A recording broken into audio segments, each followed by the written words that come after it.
oleh Erick Thohir. Bukankah itu yang perlu? Itu yang kita mahukan.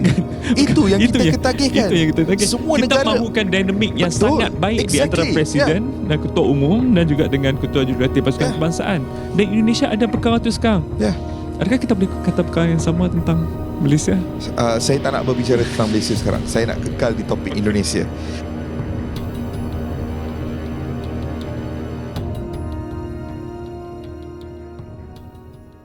Assalamualaikum warahmatullahi wabarakatuh. Para pecinta channel ini, kita ucapkan selamat dulu ya kepada timnas kita U23 yang telah berhasil lolos ke semifinal. Di sini bukan ternyata ada hal yang sangat menarik, yaitu kegembiraan ini ternyata bukan hanya milik Indonesia, tapi di luar sana banyak sekali para komentator yang menyanjung setinggi langit pemain-pemain kita, terutama mereka yang berada di asuhan Sintayong. Nah, yang menariknya di sini ada komentator berasal dari negeri jiran, dari Malaysia, yang juga menyanjung setinggi langit pemain kita. Padahal seperti yang kita tahu, kalau Malaysia ini untuk dalam segi hal sepak bola ini sangat berseberangan ya. Kadang-kadang bahkan tidak jarang terjadi percekcokan atau bahkan perkelahian gitu.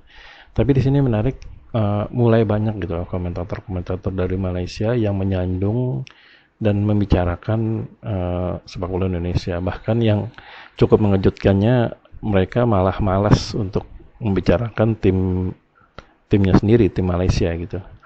Nah, bagaimana komentatornya?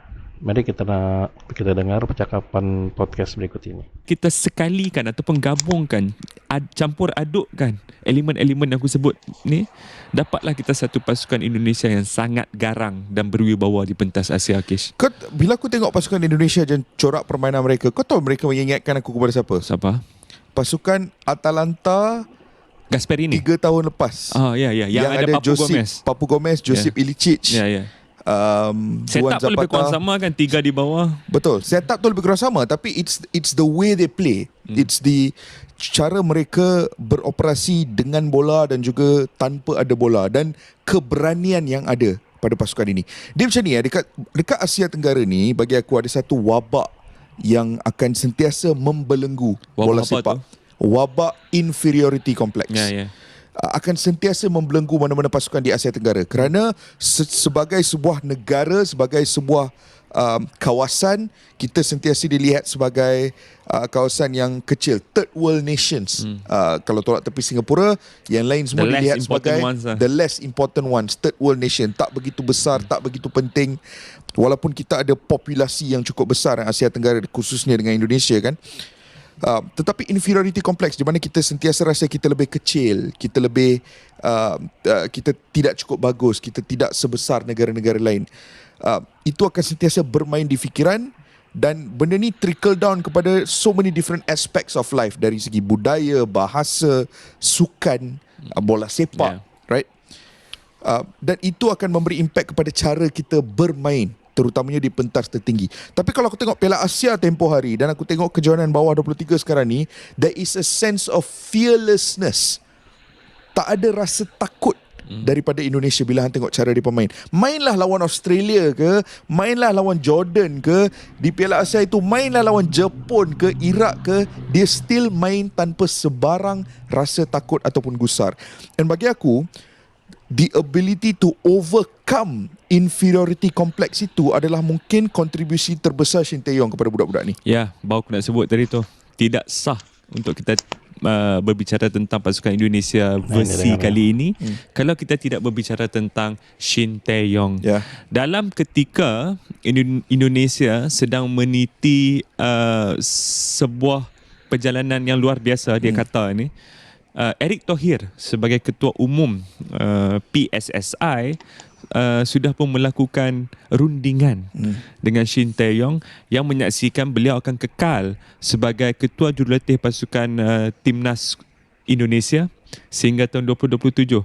Dan sekiranya itu terjadi, beliau akan menjadi pelatih timnas terlama yang memegang jawatan tersebut.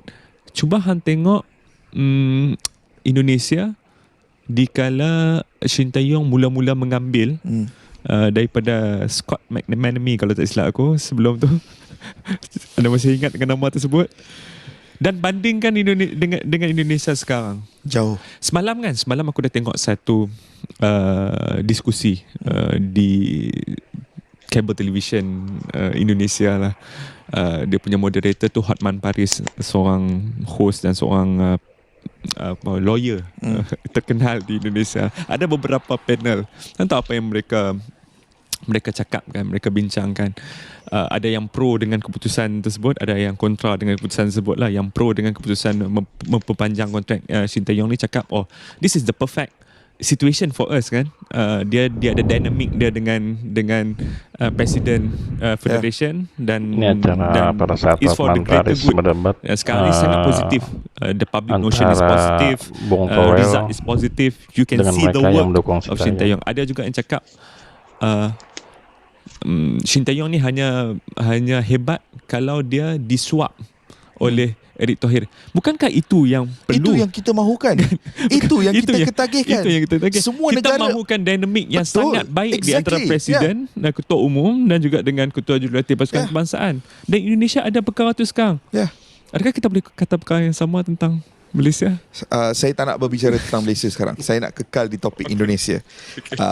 Kerana saya just nak give flowers. Saya nak memberikan bunga. Kepada pemain kegemaran bisa saya di Asia Tenggara pada di sini ya.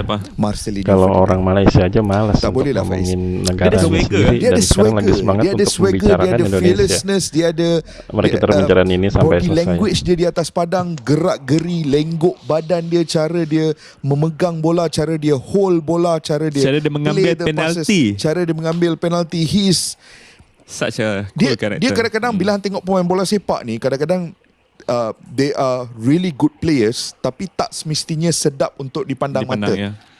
Sometimes you can watch the best players in the world tapi kadang-kadang tak semestinya mereka sedap untuk dipandang dengan mata kasar. Tapi Marcelino Ferdinand sedap sangat kau nak tengok dia main. It's very appealing to the naked eye. Easy on the eye. Easy on the eye kalau bak kata dalam bahasa Inggeris kan. And it's setiap kali aku tengok dia, aku akan dapat satu atau dua atau tiga extra bits about him yang akan mula suka. Dan dia adalah pemain yang tengah betul-betul set the tone for this generation of Indonesian footballers, yang tengah betul-betul set the tone. And aku rasa Marcelino Ferdinand plays an important role dalam pasukan. Bukan dari segi permainan sahaja, tapi dari segi hang bayang sekarang ni hang ada squad yang mana ada pemain-pemain naturalisasi dan warisan, dan kemudiannya hang ada pemain-pemain yang berpangkalan di liga domestik. Kadang-kadang untuk hang melangsungkan perkahwinan antara dua komuniti ini bukan sesuatu yang mudah. Tapi kalau hang ada pemain tempatan, pemain yang lahir membesar dengan budaya Indonesia melalui sistem bola sepak di Indonesia yang kemudiannya sedang beraksi di Eropah, dia akan menjadi jambatan di antara dua komuniti. Ya itulah tadi potongan podcast dari Malaysia ya, di mana mereka sangat menikmati sekali membicarakan tentang timnas Indonesia. Dan seperti kita dengar tadi, seperti salah satu komentator itu cukup takjub dengan salah satu pemain kita yaitu Marcelino Ferdinand. Nah di sini ya memang cukup menarik ya, Indonesia sudah melangkah sampai dengan ke semifinal dan ini cukup mengejutkan dunia, terutama dengan terakhir kali mereka mengalahkan Korea Selatan. Nah, bagaimana selanjutnya timnas kita akan melangkah? Cukupkah sampai di semifinal saja atau justru sampai ke final bahkan juara gitu? Kita doakan saja yang terbaik. Semoga apa yang kita harapkan itu bisa tercapai ya, agar kita semua bisa kembali bersemangat, masyarakat juga bisa kembali bersemangat yang awalnya mungkin memble, bingung dengan kehidupan, putus asa, setidaknya dengan adanya timnas ini bisa sedikit menghibur untuk kita semua. Semoga apa yang tersaji ini bisa menjadi hiburan dan bisa menjadi penyemangat untuk kita semua. Akhir kala kami pamit mundur. Bila memang ada salah-salah kata kami mohon maaf. Wabillahi taufiq wal hidayah. Wassalamualaikum warahmatullahi wabarakatuh.